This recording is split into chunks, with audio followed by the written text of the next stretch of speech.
అంతరంగములున్న హరియే గతిగాక చింతించి మొక్కితే తానే చేకొని రక్షించును.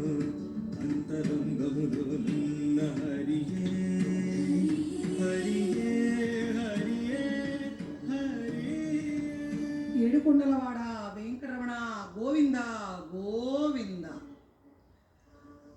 అఖిల హేయ కళ్యాణ గుణాకరుడైనటువంటి పరమాత్మ మన మనస్సులకి లభ్యం కాడు. కాబట్టే స్వామివారిని అర్చావతార స్వరూపంగా, అందున ఇక్కడ శ్రీభూ సమేత మలయప్ప స్వామివారిగా మనం దర్శనం చేసుకుంటున్నాం. సహస్రశీర్షుడు, పరమపురుషుడు, సహస్రాక్షుడు, పరంబ్రహ్మ శబ్దవాచ్యుడు, సర్వాంతర్యామి, బ్రహ్మ రుద్ర ఇంద్ర వైశ్వానర శబ్దాది వాచ్యుడైనటువంటి శ్రీమన్నారాయణుడు అన్నిటికన్నా కూడా శృతి వాక్యాలలో విశిష్టుడుగా